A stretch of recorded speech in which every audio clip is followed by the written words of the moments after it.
감사합니다. 잘 오셨습니다. 우리 늘 하듯이 하트. 이게 하트인지 모르고 어떤 분은 막 이러더라고요. 하트. 제 따라하겠습니다. 하나님, 나의 심장을 왕신 사랑합니다. 자, 옆에 보고요. 아이 컨택하고요. 예수 그리스도의 심장으로 당신을 축복합니다. 반대편 보고요. 예수 그리스도의 심장으로 당신을 축복합니다. 고맙습니다. 고맙습니다. 우리 이달의 말씀하겠습니다. 근데 제가요, 프린트물을 만들면서 이달의 말씀을 빼버렸더라고요. 뭔가 이상하더라 싶었어요. 자, 위에 있는 말씀 제 따라 하겠습니다. 내가 너로 큰 민족을 이루고 내게 복을 주어 내 이름을 창대하게 하리니 너는 복이 될지라.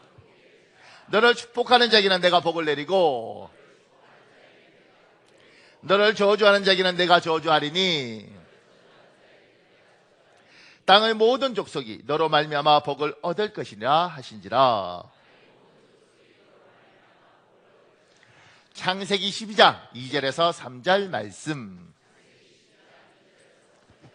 우리 선포하겠습니다. 여호와 하나님, 나에게 복을 주어 내 이름을 창대하게 하옵소서. 내가 복이 되게 하옵소서. 우리 가족에게, 우리 교회에게, 우리 민족에게 내가 복이 되게 하옵소서. 나로 말미암아 땅의 모든 족속이 복을 얻게 하옵소서. 예수님의 이름으로 기도합니다. 아멘. 반드시 여러분의 선포대로 될 줄 믿습니다. 오늘 누가복음 14장과 잠언 16장에 대해서 제가 간략하게 이렇게 설명을 적었습니다. 누가복음 14장은 교만한 사람이 당할 망신스러운 모습을 예어로 설명합니다. 결혼식에 초청받았을 때 교만한 마음에 결혼식장의 높은 자리에 앉았다가 자기보다 더 높은 사람이 왔을 경우 말속으로 쫓겨나 부끄러움을 당하는 이야기입니다. 11절은 자기를 높이면 낮아지고 자기를 낮추면 높아질 것이라고 조언합니다. 잠언 16장은 교만은 패망의 선봉이고 그만은 넘어짐의 앞잡이라고 교만에 대하여 더 직설적으로 경고합니다. 결혼식 비유를 하면서 이스라엘은 결혼식에 앉을 때 서열이 있는 거예요. 우리나라도 지금은 많이 변했지만 서열이 있습니다. 그렇잖아요. 그래서 상석은 어른이 앉고 하석은 그 어린 사람들이 앉고 이렇게 앉잖아요. 그렇게 이야기 나눴죠. 옛날에는 아주 전통적인 교회에는 장로님들은 장로석이 따로 있었습니다. 이승훈 씨 본 적 있어요? 장로님들은 장로석이 따로 있었습니다. 그 심한 경우는 옛날에 성가대 이렇게 옆에 있잖아요. 장로님들 여기 앉히셨어요. 그러니까 어른이고 보고 저렇게 예배를 드리라 그런 거예요. 근데 장로님들이 50대는 괜찮은데 70이 되시니까 조시는 거예요. 이게 문제가 되는 거죠. 그러니까 우리 문화가 유교 문화적인 요소가 있어서 어른을 대우하는 것처럼 이스라엘도 그랬습니다. 그래서 자리에 가면 내가 저 정도 자리에는 앉아야 된다고 생각하는 거예요. 그런데 그렇게 내가 괜찮은 사람인 줄 알고 앉았다가 너보다 더 높은 사람이 오면 내려가니 너는 마음을 낮추고 스스로 낮아져라 이 이야기를 하는 거잖아요. 그러면서 잠언에 교만은 패망의 선봉이고 거만은 넘어지는 것의 앞잡이라고 명확하게 선을 그었습니다. 오늘 교만에 대한 이야기를 해요. 그러니까 제가 일부 예배 설교하면서 전부 다 우울하더라고. 제가 예배 마치고 저희 사모님한테 사모님 성도들 얼굴이 너무 우울하던데 저희 사모가 아니 이런 바보 같은 질문이 있나 지금 교만 이야기인데 누가 얼굴이 밝겠냐 이런 표정이에요. 조금 힘들더라도 놀라운 게 뭐냐면 하나님의 말씀이 들어오고 그 말씀을 우리가 아멘으로 받고 우리가 회개하면 우리를 누르고 있던 죄와 무거운 짐들이 이렇게 벗어집니다. 그래서 때로는 예배를 드리고 회개를 하고 눈물을 흘리는데 우리의 영은 우리의 심령은 굉장히 가벼워지는 겁니다. 오늘 말씀 가운데 여러분에게 이 은혜가 있길 예수님 이름으로 축복합니다. 제가 밑에 질문 이렇게 적었습니다. 첫 번째, 나는 교만한 사람인가 아닌가? 스스로 질문해 보십시오. 나는 교만한 사람인가 아닌가? 두 번째, 나는 다른 사람을 대할 때 전혀 교만하지 않는데 유독 내 가족에게는 교만하게 행동하는가? 사람들 중에 바깥에서는 그렇게 호인이 없어요. 너무너무 좋은 사람인데 집에서는 아주 독재적인 사람이 있는 거예요.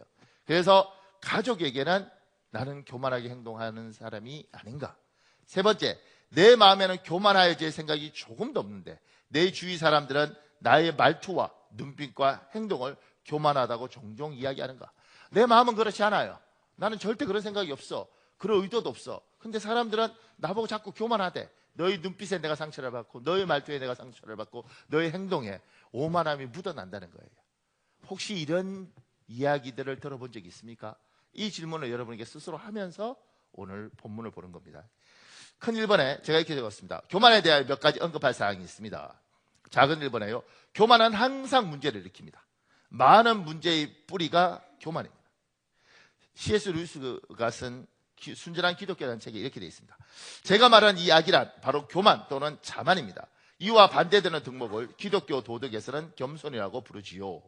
기독교 스승들의 가르침에 따르면 가장 핵심적인 악, 가장 궁극적인 악은 교만입니다. 성적 부정, 분노, 탐욕, 술 취함 같은 것들도 이 악에 비하면 세 발의 피에 불과합니다.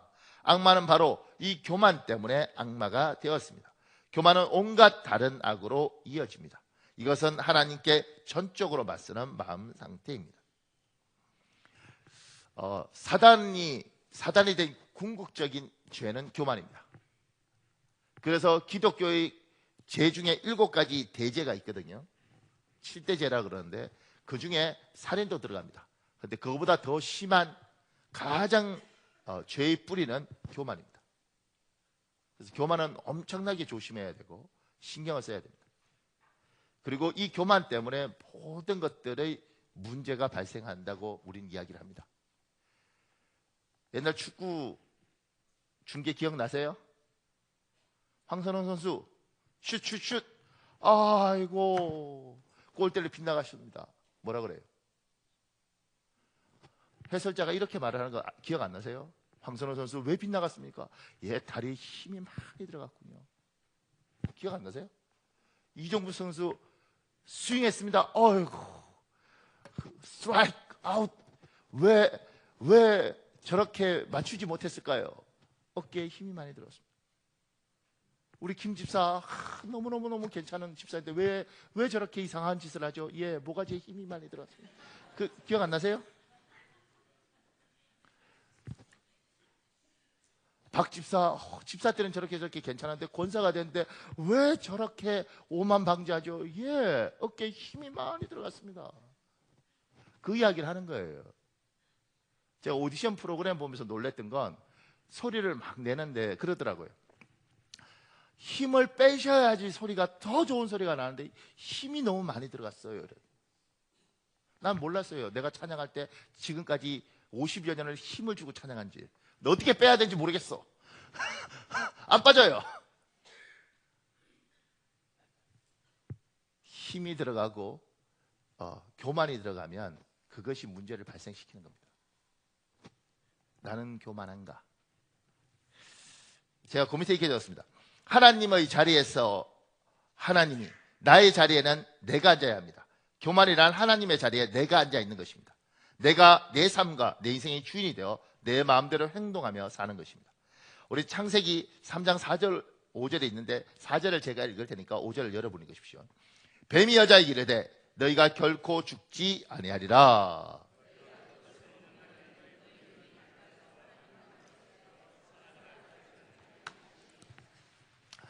우리 기독교는 천국을 가는 게 목적이 아니에요.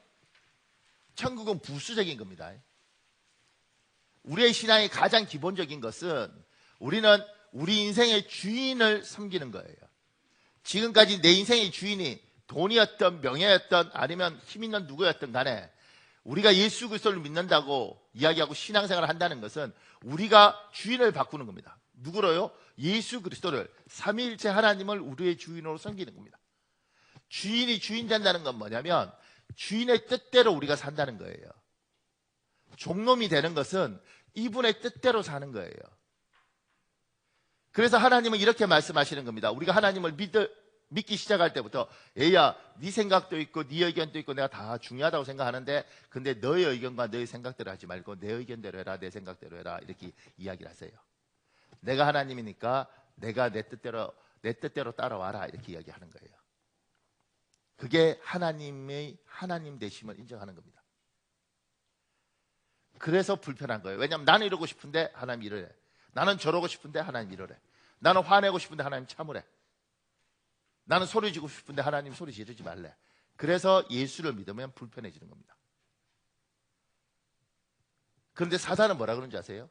사단은 자기 원하는 대로 하라고 말하지 않아요. 사단이 훨씬 우리한테 친근합니다. 사단이 이렇게 말해요. 네 하고 싶은 대로 해. 하고 싶은 대로 하고 싶은 대로. 승질 내고 싶어? 네네네. 소리 지고 싶어? 네네네. 이렇게 이야기하는 거예요.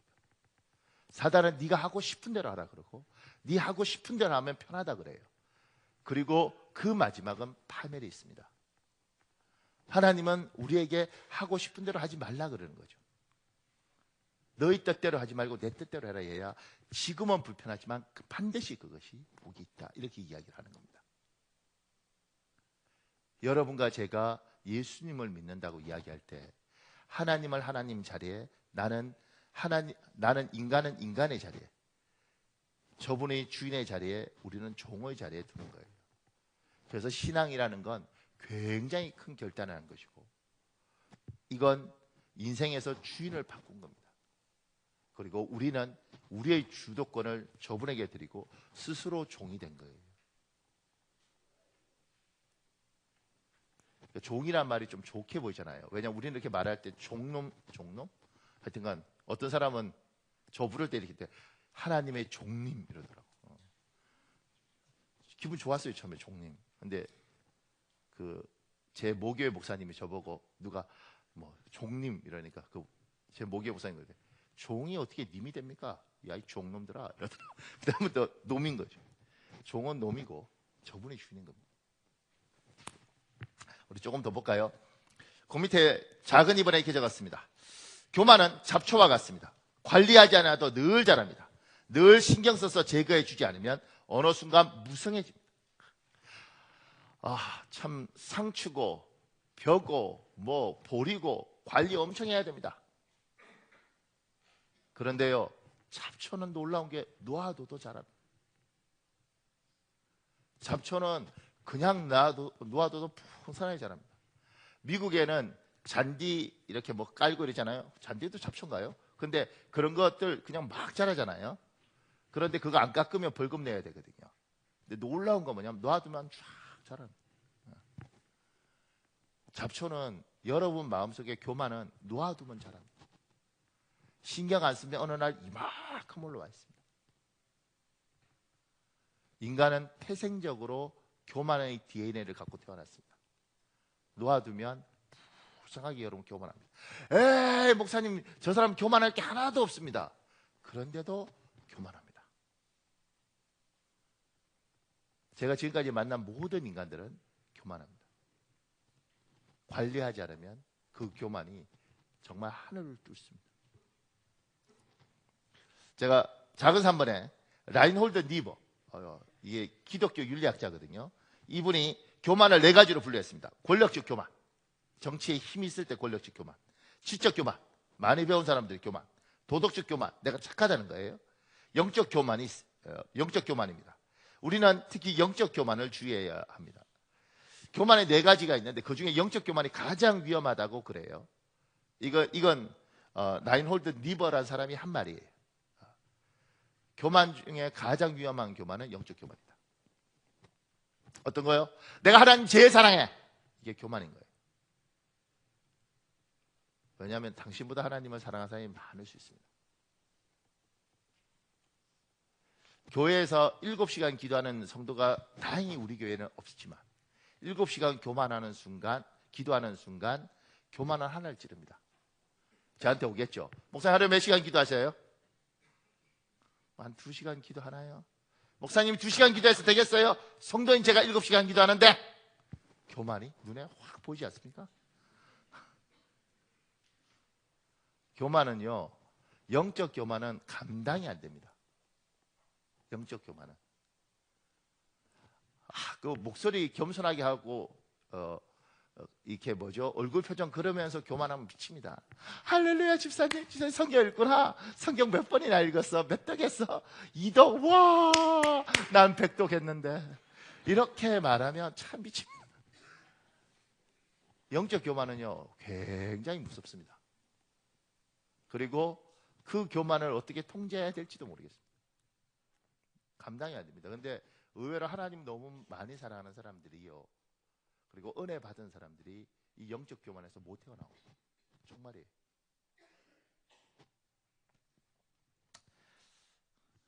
그 밑에 2번에요. 큰 2번에 이렇게 적었습니다. 교만한 사람의 특징에 대하여 몇 가지 언급할 사항이 있습니다. 교만은 굉장히 위험하다고 이야기했습니다. 그런데 제가 이렇게 이야기할 때 여러분과 저 모두가 동의합니다. 뭘 동의하느냐면 교만은 위험해. 그런데 그거하고 내하고는 상관이 없어 이렇게 생각해요. 왜냐하면 자기가 교만한 줄을 몰라. 그래서 설명을 해줘야 돼요. 설명은. 그런 거 못 겪어보셨어요? 저는 제가 받았던 가장 충격적인 장면 중에 하나는 제가 전도하러 어디 갔을 때 그 사람한테 내가 겪었던 거. 목사님, 저는 절대 거짓말을 못해요. 우리 집안은 거짓말을 하면 알레르기가 있어요. 딸이 몇 살인지 모르겠어요. 기억 잘 안 나는데 초등학교 안 됐던 것 같아요. 그 딸이 그때는 이렇게 이런 전화 있잖아요. 우리 이렇게 휴대폰 말고 집 전화. 엄마 전화 왔는데 엄마 없다 그래. 목사님, 저희 집은 이렇게 하고 막바로 내가 얼마나 놀랬겠냐고. 그러니까 전혀 인식이 안 돼. 그러니까 교만한 사람들이 자기가 교만한 줄 전혀 몰라요. 교만한 내하고 상관없다 그래. 그래서 설명을 일일이 해줘야 돼요. 제가 작은 1번에 적었습니다. 여러분 한번 살펴보면 좋습니다. 교만한 사람은 사람도 싫어하지만 하나님도 싫어합니다. 잠언 16장 5절에 있습니다. 여러분 읽어볼래요? 시작.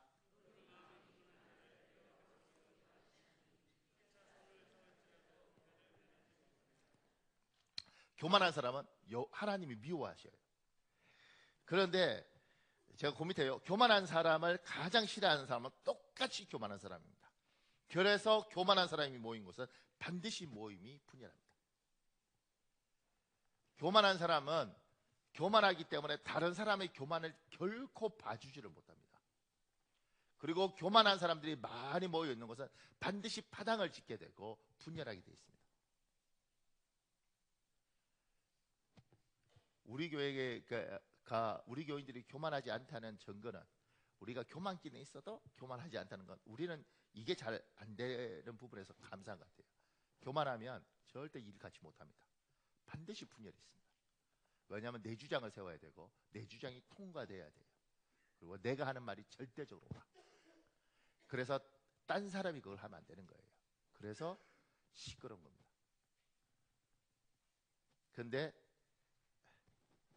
내가 누군가를 보면서 어우 교만한 거 꼴 보기 싫네. 그러면 여러분이 교만할 가능성이 많습니다.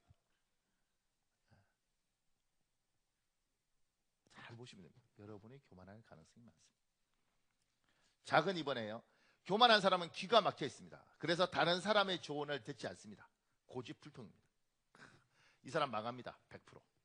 100%만. 그러니까 교만한 사람은 귀가 정말 막혀 있어요. 안 들어요. 그럼 이제 우리 교회 남자들한테 해줄 말. 여러분은 내가 고집불통이고 교만한지 아닌지는 이렇게 생각하면 됩니다. 내가 아내의 말을 잘 듣고 있는가? 내가 아내의 말을 잘 듣고. 이거 아내의 말이 옳다는 게 아니에요. 하나님이 사람을 창조하면서 놀랍게 창조한 게 뭐냐면 남자를 만드시고, 남자 참 괜찮았다고요. 아담이. 네, 하와를 만드셨어요. 그리고 하와를 뭐라고 이야기하면 돕는 배필로 지으셨어요. 도와주라고 만든 거예요. 그래서 남자가 여자를 선택할 때, 제가 청년들을 보면 남자가 여자를 선택할 때 대부분 어떤 선택을 하냐면 나에게 결핍된 부분을 여자에게서 찾고 남자에게 찾더라고요. 그래서 남자가 아주 진취적이면 조용한 여자를 찾고, 남자가 조용하면 진취적인 여자를 찾아요. 저는 조용한 남자이기 때문에 진취적인 제 아내를 얻었습니다. 맞다니까요. 맞다니까. 내가 얼마나 조용한데.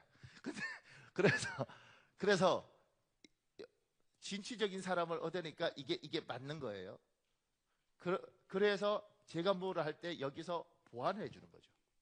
하나님이 이렇게 인간을 만드셔서 여러분은 남자든 여자든 반드시 결혼하면 공통점이 있지만 서로 성격이 반대입니다. 그걸 찾아간 거예요. 공통점이 있어서. 그래서 왜 결혼하다가 이혼을 하느냐면 이 보완해야 될 것을 보완으로 보지 않고 전쟁으로 보면 갈라서게 돼 있습니다. 그러니까 남자들 중에 여자가 무슨 말 할 때 시끄러! 뭘 한다 그래! 교만한 사람입니다. 이때는 성도하고 눈을 마주치면 안 돼.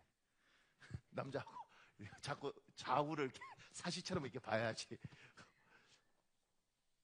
여자한테 그렇게 말하면 그 사람은 100% 교만한 사람이 맞습니다. 아내가 무슨 말을 할 때 이 말이 맞다는 게 아니에요.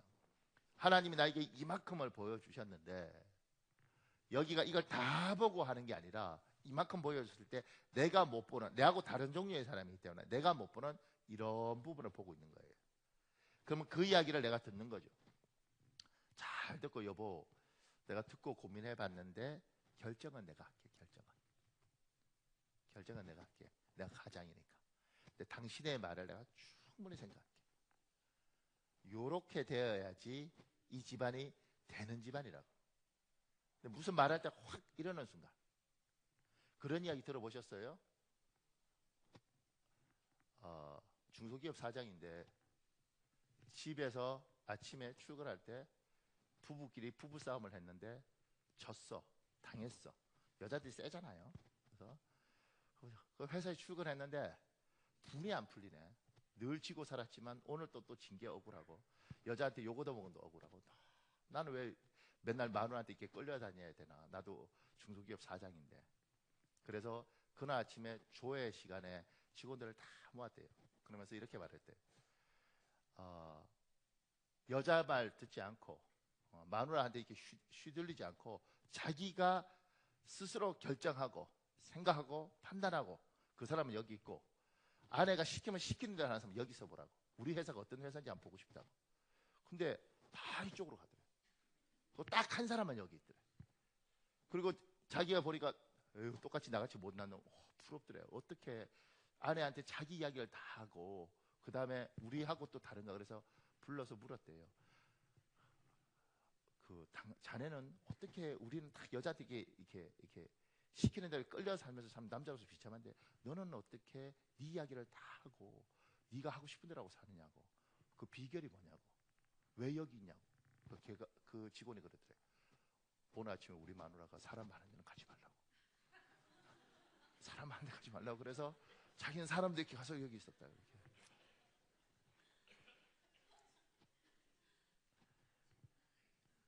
하나님이 내한테 부활하라고 준 사람의 이야기를 듣는 거 불편합니다.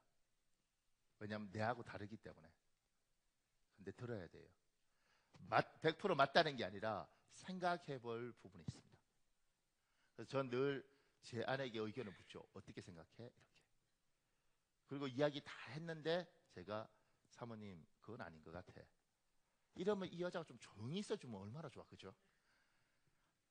잘 때 옆에서 계속 이러면 그때 이제 남자가 그러는 거야. 그만해! 이렇게. 그러니까 우리 집이 그렇다는 게 예를 들어서 분명히 여기가 이야기할 때 기본 전제는 생각하셔야 되는 겁니다. 왜냐하면 하나님이 그렇게 만나게 하셨습니다. 그러니까 들을 기가 없으면 망한 거예요. 회사에서든 어디에서든 들을 기가 없으면 망하는 겁니다. 그래서 옛날에 이제 대통령 연구한 사람이 김영삼 대통령하고 김대중 대통령하고 비교하면서 그런 이야기 적어놨더라고요. 뭐라고 적었냐면 김영삼 대통령은 좀 표현이 좋은데 멍청하시다네요. 그 서울대 출신인데 왜 멍청하냐니까 그때는 돈만 주면 그냥 들어가는 학교래. 그래서 이렇게 표현이 미안합니다. 이렇게 잔머리 이렇게 이런 건 뛰어나신데 이렇게 하여튼간에 이렇게 학적인 건 많이 부족하더래요. 그래서 참모들을 이렇게 쫙 모으면 네가 말해봐라, 네가 말해봐라, 네가 말해봐라 이렇게 했다는 거예요. 회의 때. 그러면 이야기 쭉 하면 네 말이 제일 맞네. 그러면 이렇게 해라. 이렇게 하면 회의가 됐다는 거예요. 그러니까 이제 자기가 부족하니까 이야기를 듣고 그 이야기대로 이야기하고 하니까 나라를 이끌어갔다는 거예요. 김대중 대통령은 너무 똑똑하시잖아요. 이거 만권을 들고 청와대에 갔습니다. 그래서 회의를 쫙 하면 만약 통일부 장관 무슨 말 하면 통일부 장관이 그건 틀린 거라고 봐봐 쭉 설명하고 경제부 장관이 뭐라 그러면 잠깐만 몰라. 그걸 왜 몰라? 쫙 회의 때 말해보라면 입을 다 다물고 있대. 왜냐면 제일 똑똑하니까. 그러니까 이렇게 나라를 운영해 갈 때 이 두 가지 리더십을 이야기하는 거예요. 당신은 어떤 리더십을 선택할 것인가? 근데 여기는 똑똑한데 속으로 생각하는데 아유 잘나셨어요. 이렇게. 여기는 멍청한데 도와줘야지. 이렇게. 여러분이 지도자로서 하나님이 어디든지 세울 때 사람의 도움을 받을 것인가? 아니면 다 친구 따라와! 이렇게 할 것인가? 하나님은 인간을 만들 때 서로 모여서 돕고 살도록 만드셨어요. 이게 하나의 원칙입니다. 그래서 리더가 되면 될수록 이렇게 말씀하셔야 돼요. 세상 리더는 잘 모르겠어요. 돈 주고 사람 부리고 뭐 이런 건 난 잘 모르겠는데 교회 안에서는 집사님 나 좀 도와줘. 아 권사님 제가 권사님 어떻게 도와줘요? 권사님인데 집사님 나 좀 도와줘. 집사님 도움이 필요해. 집사님 어떻게 생각해? 이게 하나님이 이끌어 가시는 방식이에요. 아무도 아멘을 안 하는데. 자, 그 밑에요. 작은 3번에 이렇게 적었습니다. 교만한 사람은 눈에서 이미 표시가 납니다. 눈빛에는 온함이 없고 눈은 항상 다른 사람을 내리 깔고 봅니다. 그리고 다른 사람에 대하여 자신의 짧은 지식과 적은 경험 그리고 좁은 안목으로 항상 판단합니다. 우리 잠언 6장 16절 17절인데 제가 16절 읽을 테니까 17절 여러분 읽으십시오. 여호와께서 미워하시는 것 곧 그의 마음에 싫어하시는 것이 67가지니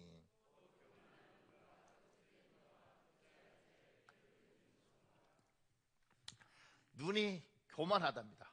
눈이. 목사님 눈이 찢어진 거, 눈 찢어진 거 괜찮습니다. 눈 찢어진 거 괜찮아요. 눈이 작은 것도 괜찮습니다. 단추구멍 같아도 괜찮습니다. 근데 교만한 눈이 있습니다. 교만한 눈이 어떤 눈인지 잘 모르시죠? 교회 안에 이런 분들이 있습니다. 제가 있던 저쪽 교회 보면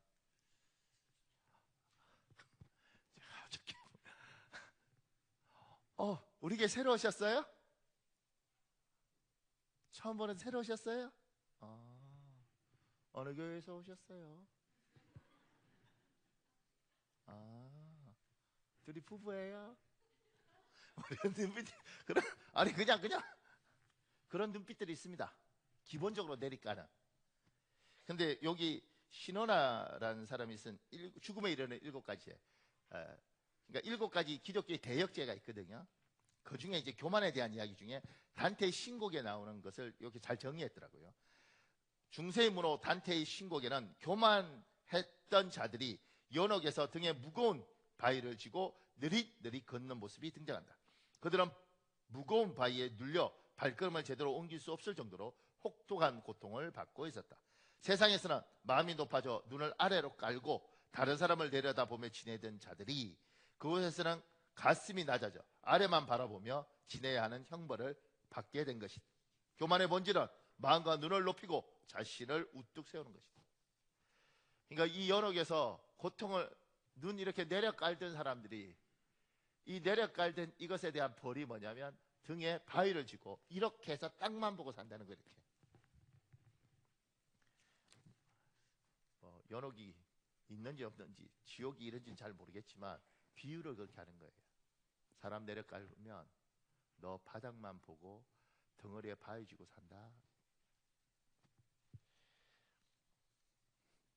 설교하다 보니까 나는 여러분을 내려 깔고 보는데요. 지금 2층 회개하세요. 2층 회개하고 그 밑에요. 4번에 이렇게 적었습니다. 교만한 사람은 입에서 감사함이 없습니다. 대신 불평과 투덜거리고 원망이 가득합니다. 그 밑에요. 그들은 당연한 일을 당연한 일로 받아들입니다. 예를 들면 오늘 아침에 잠자리에 일어난 것은 당연한 것으로 받아들입니다. 퇴근하고 집으로 아이들이 무사히 돌아온 것을 당연한 일로 받아들입니다. 비행기를 타고 해외여행을 갔을 때 비행기의 안전한 착륙은 당연한 것으로 여깁니다. 교만한 사람은 당연한 것을 당연하게 여깁니다. 그래서 교만합니다. 이건 설명이 좀 필요하죠. 이시동 집사님 비행기 많이 타잖아요. 지금까지 사고 난 적 있어요? 한 번도 없지.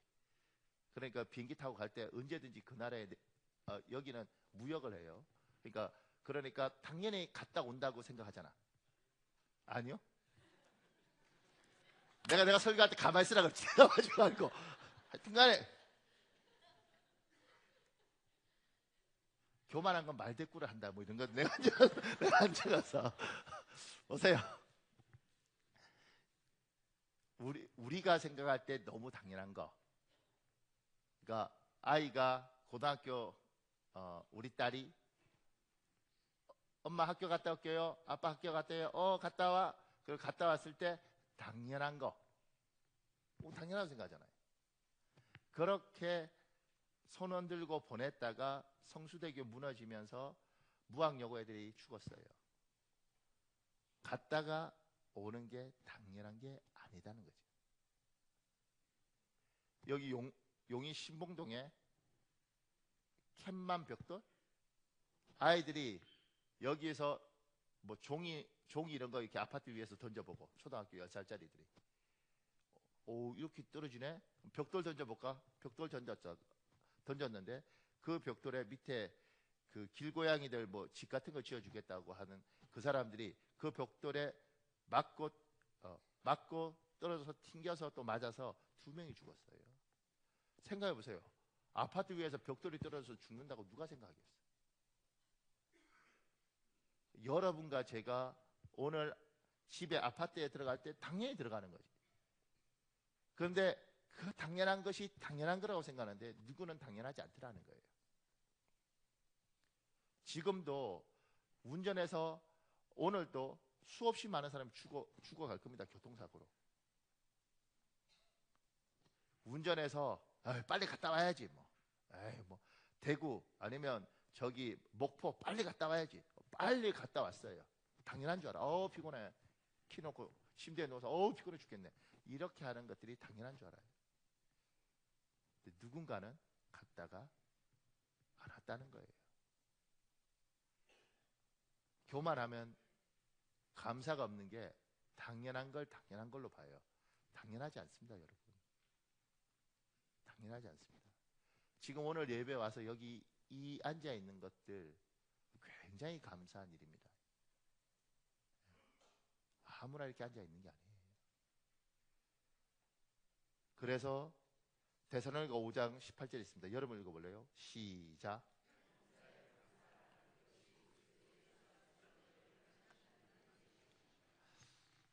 범사에 감사하라 이렇게 되는 이유가 이 일 하나하나가 감사한 거죠. 어떻게 이런 일들이. 그러니까 여러분과 제가 감사해서 흘릴 눈물이 많습니다. 왜냐하면 현실을 알면 하나님 너무너무 고맙습니다. 너무너무 감사합니다. 교만하면 당연한 거예요. 손톱만큼의 고마움도 없어요. 작은 어버네요. 교만한 사람은 모르는 것을 묻지 않습니다. 모르는 것을 모른다고 하는 것은 부끄러운 것이 아닙니다. 모르면서 묻지 않고 배우지 않는 것이 부끄러운 것입니다. 물으십시오. 모르면. 대표기도 하게 되면 혹여 나중에 대표기도 어떻게 하는가요? 잘하는 분한테 물으십시오. 교회 봉사하게 되면 어떻게 하는지 물으십시오. 묻는 건 잘못 아닙니다. 뭐 그걸 물어. 쪽팔리게. 그게 교만한 겁니다. 물으십시오. 목사님 이거 어떻게 되는 거예요? 물으십시오. 그리고 묻는 건 잘못 아닙니다. 교만한 사람이 묻지 않습니다. 6번에요. 교만한 사람은 화를 잘 냅니다. 자기 뜻대로 되지 않을 때 분노를 잘합니다. 왜냐하면 자기가 절대적으로 옳다고 생각되니까 뜻대로 하니까 뒤집어 버리는 거예요. 에이 이렇게. 왜냐하면 자기가 맞다고 생각하는 거예요. 내가 틀릴 수도 있고 이게 안 되더라도 다른 뜻이 있을 수 있다. 그러니까 30대가 엄청 교만할 수 있습니다. 40대도 교만할 수 있습니다. 나이가 들면 들수록 이 분노를 조절하지 못하면 정말 불행합니다. 그러니까 여러분이 50대쯤 되면 자기 감정 컨트롤 잘해야 됩니다. 60대가 되면 더 멋있는 그리스도인이 될 수 있습니다. 그런데 젊으면 젊을수록 힘이 많을수록 교만합니다. 화를 냅니다. 그러니까 집에 가서 이런 거 하면 안 됩니다. 너희 자식아 맞아! 이렇게 하면 안 됩니다. 왜냐하면 내 눈에 틀려서 그렇지 그게 맞는지 틀린지 잘 모르는 거예요. 제가 전에 제 후배 이야기 해드렸나요? 예배 시간에 찬양 막 하고 있을 때 막 애들 막 박수 치고 이러는데 딱 그러니까 제 한 해 후배인가 그런데 그 옆에 동기들이 야 너 금방지게 자식이 하나 앞에 예배하는데 팔짱 끼고 막 얘는 너무 억울한 거예요. 나중에 얘가 한 말이 뭔지 아세요? 예배하고 찬양하고 막 이러는데 자기는 하나님을 너무 사랑한대. 우리가 생각할 때 하나님 사랑하는데 왜 이렇게 예배 드리냐? 하나님 너무 사랑해서 심장이 막 고동친대. 막 놓아두면 그냥 이게 튀어나가 버릴 거야. 붙잡고 있다. 나보다 훨씬 하나님 사랑하는 거잖아. 그 애한테 막 승질내고 팔짝 풀라 그러고 이게 우리가 하는 내 뜻대로 안 될 때 자식이고 뭐고 내 뜻대로 다 화내는 거예요. 제가 조금 이따 설명하겠지만 여러분의 뜻대로 안 될 때 뭐요? 기뻐하라. 내 뜻대로 안 될 때 기뻐하라. 하나님, 당신의 선한 뜻이 있는 줄 믿습니다. 조금 더 제 7번에 교만한 사람은 기도하지 않습니다. 이렇게 표현하는 것이 더욱 우리에게 와닿습니다. 교만한 사람은 절대로 하나님 앞에 무릎 꿇지 않습니다. 여러분 기도하지 않으면 교만합니다. 아 목사님 저는 살아 숨 쉬는 게 기도예요. 교만해. 우리 목사들보다 더 신뢰하는 사람들 많아요. 목사님 꼭 무릎 꿇고 기도해야지 기도인 건가요? 저는 수풀을 걸을 때 주의 임재가 느껴져요. 누가 뭘 하나? 기도하라니까. 사람은 정말 급하면 하나님 앞에 무릎 꿇습니다. 무릎 꿇을 때 보면 알아요. 저 사람이 교만한 사람이 아니라는 거. 저는 지금까지 이렇게 울면서 기도하던 여자 중에 그 필리핀 자매가 있었거든요. 한국 남자하고 결혼해서 귀화를 했는데 그 자매가 예배당 우리 교회에 있는 게 아니고 제가 중국에서 목회할 때 예배당에 와서 절대 교회 안 왔거든요. 필리핀 애들은 예수 믿는 사람들이 있어도 뭐 캐톨릭이 많고 그 영향 때문에 기도 거의 안 해요. 예배는 참석해도. 근데 여기도 뭐 우리 한국 사회에서 살아야 되니까 남편하고 왔는데 교회를 왔는데 그래도 평소 때 예배도 잘 빠졌거든요. 그런데 어느 날 오후 4시쯤에 와서 바닥에 구르고 울고 막 바닥 치고 소리 지르고 막 갑자기 이게 평소 때 기도하던 사람이 기도를 해야지. 평소 때 교회도 잘 안 나오는 사람이 나왔는데 나와서 기도가 아니고 저 거의 뭐 정말 발악을 하는 거예요. 막 한 떼굴떼굴 구르면서 30분 이상 울고 불고. 나중에 이렇게 옆에서 보니까요 걱정되더라고요. 나중에 이렇게 조금 진정됐을 때 그냥 조용히 막 울고 지쳐 있을 때 우리가 불렀죠. 무슨 일이냐? 그러니까 남편이 중국에서 바람이 났대. 그런데 자기 보고 여행 갔다 오라서 여행 갔다 왔는데 그 자기 집 침대에서 그 자매하고 이렇게 뭐 바람난 여자하고 뭐 이렇게 하면서 머리카락이 뭐가 다 있대. 자기가 돌아와서 그 머리카락 이걸 보고 바람 폈다는 걸 확인하는 순간 남편한테 뭐라 그랬어요. 근데 이 남편이 이 식탁을 열이 나니까 식탁을 부셔서 그거 뭐죠? 식탁 의자를 가지고 때렸어. 이게 맞고 갈 데가 없으니까 교회로 온 거예요. 여러분 내가 험한 거 많이 받아요. 그리고 울고 있는 거예요. 그러니까 평소 때 그렇게 안 오던 사람이 정말 답답하니까 온 거죠. 제가 그때 30대예요. 한국 나이로 39 뭐 이렇게. 제가 어떻게 했을 것 같아요? 자매, 우리 원수를 사랑하는 주의 말씀대로 우리가 용서하고 이랬을 것 같아요. 아니면 30대 샤끼가 이러고 갔을 것 같아요. 제가요 정말 뭐 이딴 놈이 다 있나 그러고 쫓아갔죠. 소리 지르고 막. 그러니까 목사도 한성질 해야 돼. 막. 젊었을 때. 내가 제가 필리핀에 있잖아요. 필리핀 여자들 알지 않냐고 말이면서 뭐. 그리고 성경 공부 시켰죠, 그때부터. 더 웃긴 건요, 그렇게 그날 난리를 치고 그 다음날 이 자매가 자기 남편 팔짱을 끼고 이렇게 걸어서 내 앞을 지나갈 때 복잡하더라고. 이거는 내가 만약에 젊은 나이에 혈기가 왕성해서 그 집사였는데 날라리 집사든 뭐든 집사였는데 내가 만약 승진해서 때리고 이랬으면 여기 돈 뺏겼더라고.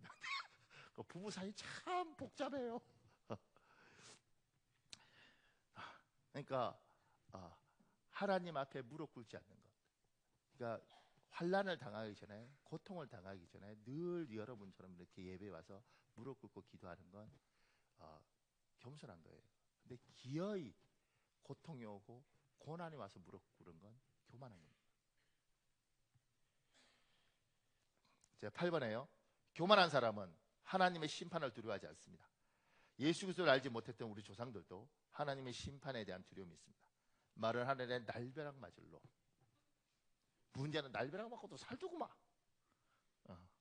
그런데 이 날벼락을 우리는 그랬죠. 하나님이 징계해서 날벼락을 맞는다.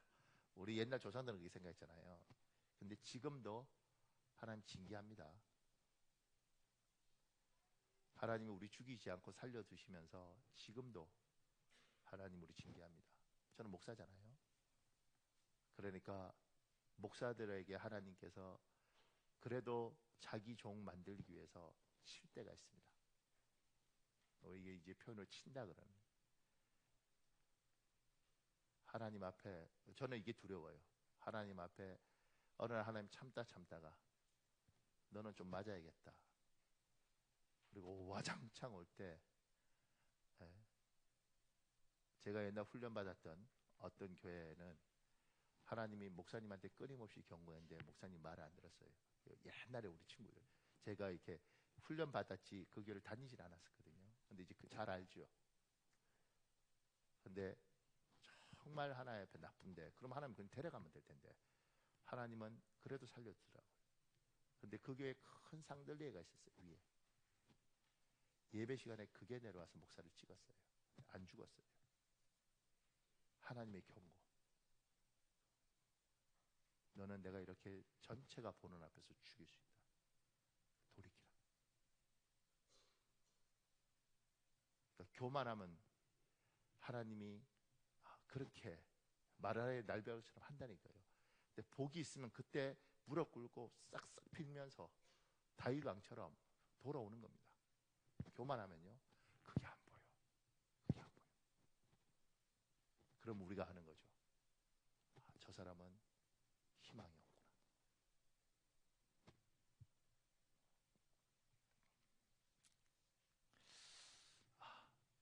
제가 큰 3번에 이렇게 적었습니다.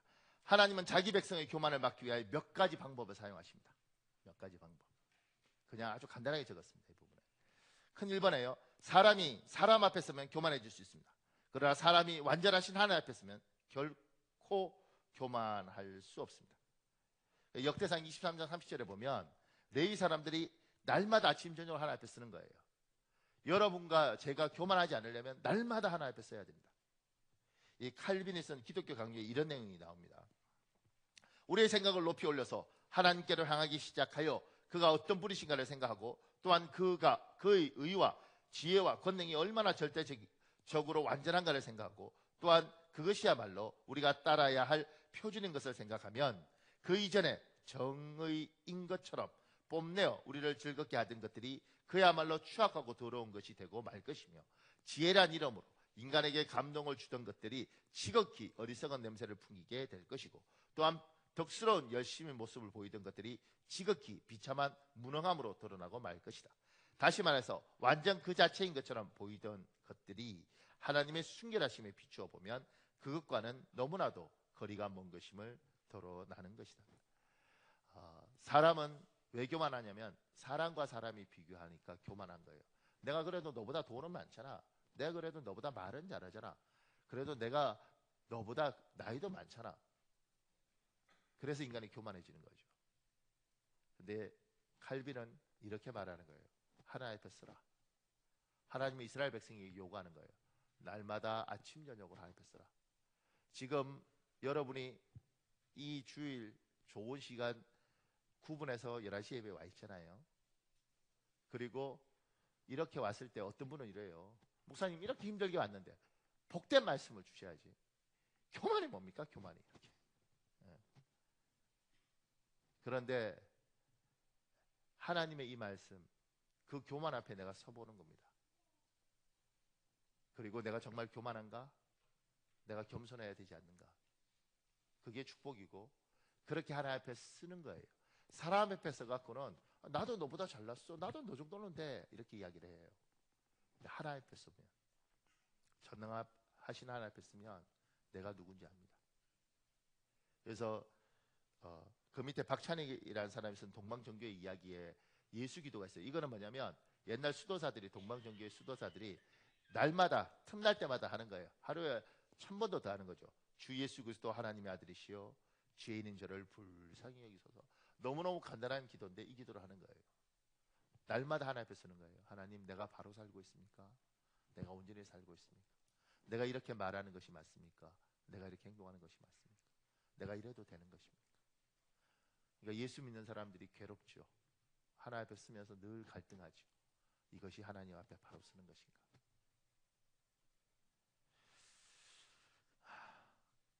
작은 이번에 이렇게 적었습니다. 사람은 미래를 예측할 수 있습니다. 그러나 아무리 똑똑한 사람도 자신의 한 치 앞을 모릅니다. 우리 전도서 7장 14절에 있습니다. 여러분 읽으십시오. 시작.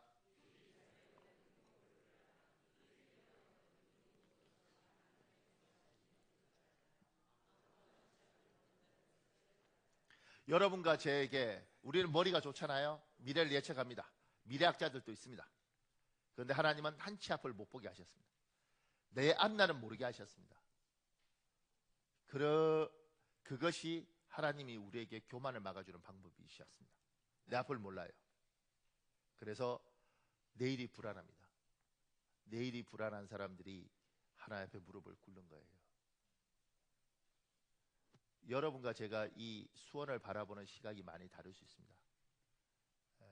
그 중에 가장 큰 건 뭐냐면, 제 같은 경우에는 앞으로 10년, 15년 후에 수원이 어떻게 될까, 이 영통이 어떻게 될까, 이 고민을 합니다. 그리고 지금 삼성이 어떻게 될까, 삼성이 얼마나 버틸 수 있을까, 과연 삼성이 경제적으로 타격이 있고 기업 경쟁력이 확연히 떨어졌을 때 이 망포동에 살고 있는, 수원에 살고 있는 이 많은 삼성에 의존하는 사람들, 화성에 사는 사람들, 저들의 가정이 유지될까?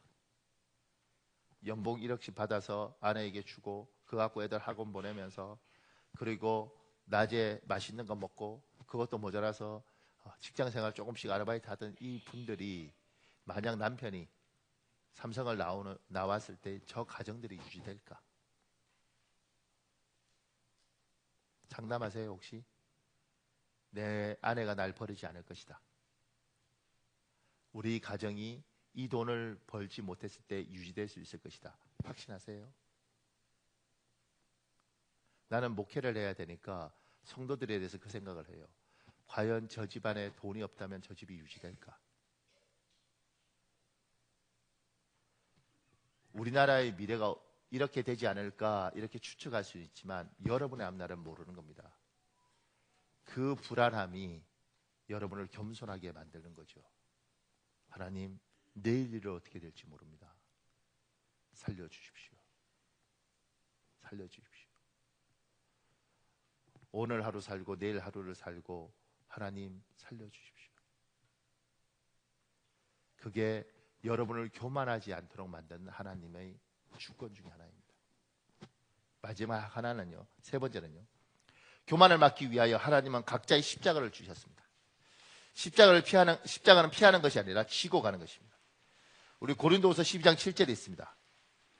여러분 읽어볼래요? 고린도후서 12장 7절 시작.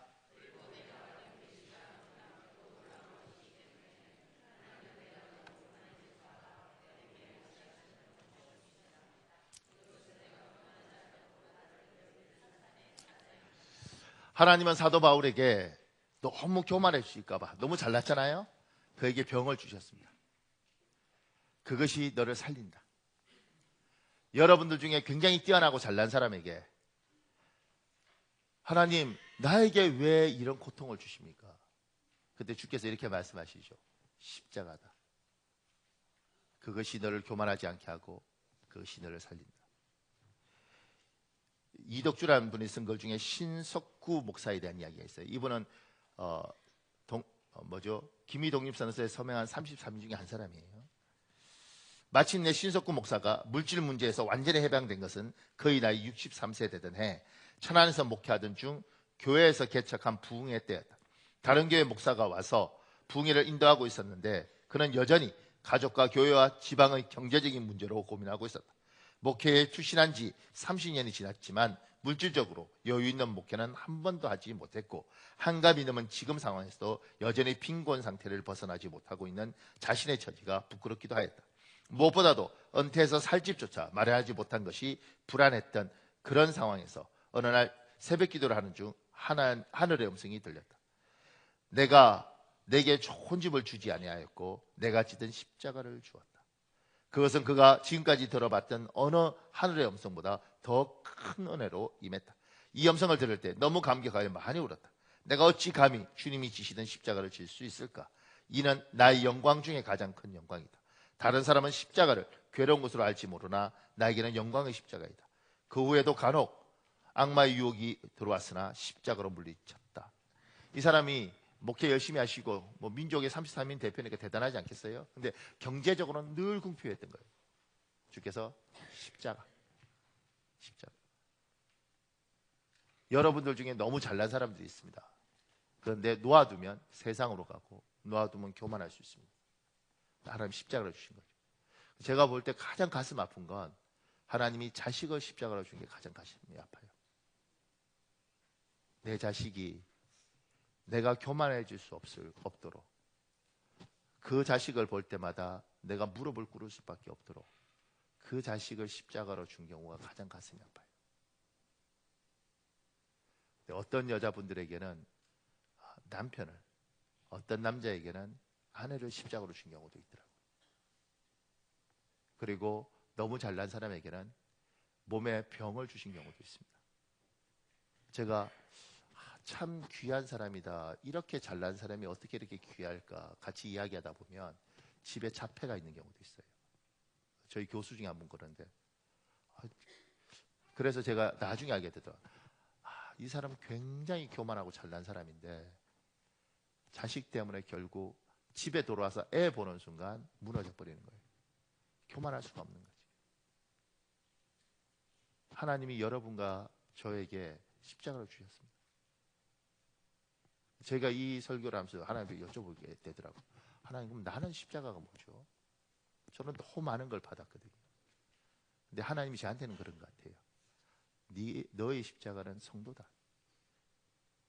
내가 너에게 편안하게 해주겠지. 너의 인생은. 저는 참 복을 많이 받은 목사입니다. 근데 성도들 중에 곳곳에 아픈 사람들이 있고 병든 사람이 있으니까 그게 네가 그들을 위해서 기도하면서 지고 갈게, 그게 네가 십자가다. 이러시는 것 같아요. 각자마다 십자가가 있습니다. 그것 때문에 울고. 근데 하나님이 이렇게 말씀하시는 것 같아요. 도망가지 마라. 그 십자가 버리지 마라. 힘들어도 내가 준 십자가면 그걸 안고 가라. 그것이 너를 살린다. 찬양팀 그냥 있어도 되겠습니다. 제가 홍 목사님한테 부탁을 했어요. 우리 찬송가 중에 339장이 있습니다.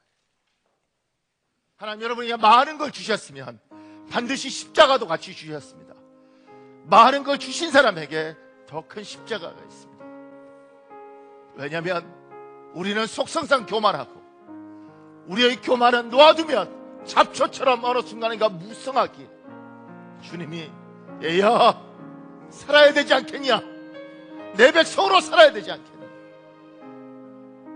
내가 너에게 준 십자가 버리지 말고 도망가지 말고 원망하지 말고 그걸 알아라. 그것이 너를 살리고 그것이 너를 겸손하게 만들고 그것 때문에 울고 그것 때문에 가슴 치다 보면 얘야 네가 내 사람이 된다. 이 시간에 주여 한번 간절히 부르짖고 하나님, 그런데 내 아들이 나에게 십자가가 아니었으면 좋겠습니다. 하나님, 내 남편이 나에게 십자가가 아니었으면 좋겠습니다. 하나님, 내 아내가 나에게 십자가가 아니었으면 좋겠습니다.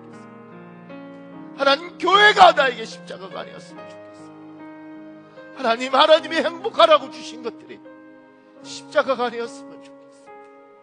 하나님, 나를 불쌍히 여겨 주시옵소서. 이 시간에 우리 주여 한번 큰 이름 짓고 한 7분 정도 우리 통성으로 기도하겠습니다. 주여,